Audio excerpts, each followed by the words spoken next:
என்ன மக்களே, நீங்களும் உங்க மனசுக்குள்ள ஒரு கேள்வியோட இருக்கீங்களா? என்னடா நம்ம எல்லாருக்கும் நல்லதே பண்றோம், கடவுளுக்கு பூஜை புரஸ்காரம் பண்றோம், கடவுளுக்கு பயப்படுறோம், மனசாட்சிக்கு பயப்படுறோம், என்னால முடிஞ்ச எல்லா நல்லதும் எல்லாருக்கும் செய்யறோம், நல்ல விஷயங்களே சொல்றோம் பேசுறோம். ஆனா நமக்கு மட்டும் அடுக்கடுக்கா கூரையை பிச்சுட்டு எப்படிங்க இந்த கஷ்டங்கள் வருது? ஏன் வருது? கடவுளே நீ எங்க இருக்க? என்ன பண்ணின்னு இருக்க?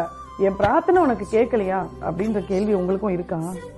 கண்டிப்பா இந்த பதில் இன்னைக்கு வீடியோ உங்களுக்காக தான்.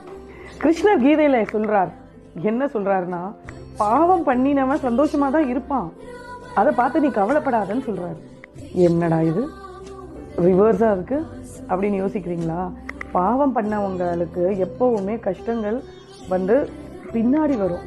அவங்களோட சந்தோஷங்கள் அதிகமா நல்லா வாழ்ந்துட்டு இருப்பாங்க. அதை நினைச்சு நீங்க கவலைப்படாதீங்க. அதுக்கு பின்னாடி ஒரு பிலாசபி இருக்கு. என்னன்னு சொல்லட்டுமா? எப்பவுமே ஒருத்தவங்களுக்கு பாவ கணக்கு புண்ணிய கணக்குன்னு ரெண்டு இருக்குங்க. பகவான் யார் நற்காரியங்கள் செஞ்சு தர்ம வழியில நடக்கிறாங்களோ அவங்களுக்கு தான் துணை நிற்பேன்னு பகவான் கீதையில தெளிவா சொல்லியிருக்காரு. ஸோ நம்ம எல்லாம் கஷ்டப்படுறோம் அப்படின்னா நீங்க அதை பத்தி யோசனை பண்ணாதீங்க. அந்த கஷ்டத்தையும் பகவான் நமக்கு சப்போர்ட்டா நம்ம கூட நிக்கிறார், தோல் கொடுக்குறாருல்ல, நமக்கு தெளிவை கொடுக்குறார், புத்தி தெளிவை கொடுக்குறார், மனசுல தைரியம் கொடுக்குறார். அதை சந்தோஷப்படுத்துங்க. நாம போற நேரத்துல, நம்ம இந்த உலகத்தை விட்டு போற நேரத்துல நம்மளோட நற்காரியங்களும் நம்மளோட பக்தி மட்டும்தான் நம்ம கூட வரும். ஸோ அதனால பகவான் நல்லவங்களுக்கு தான் துணை நிற்பார். ஸோ கெட்டவங்க ஏன் நல்லா இருக்காங்க? அந்த கேள்விக்கு இப்ப பதில் சொல்றேன்.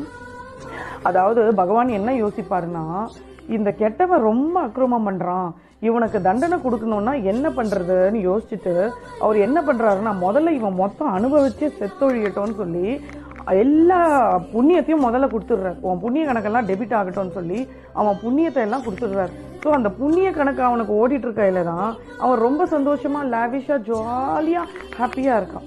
நம்மளோட கஷ்டங்கள் எல்லாம் வருதுன்னா நம்மளோட பாவ கணக்கு கழியறது.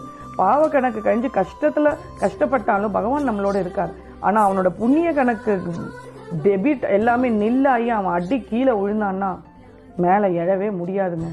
ஸோ பகவான் எப்பவுமே தர்மத்து பக்கம் தான் இருக்காரு, பக்தர் பக்கம் தான் இருக்காரு, நல்லவங்க பக்கம் தான் இருக்காரு. ஸோ மக்களே, தெளிவா ஒரு விஷயம் புரிஞ்சுக்கோங்க. இவ்வளோ பெரிய பிரச்சனை எனக்குன்னு நினைச்சு பயப்படாதீங்க.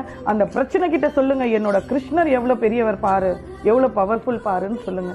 ஸோ இதுதான் உங்களுக்கு இன்னைக்கு take home message. Radhe Krishna.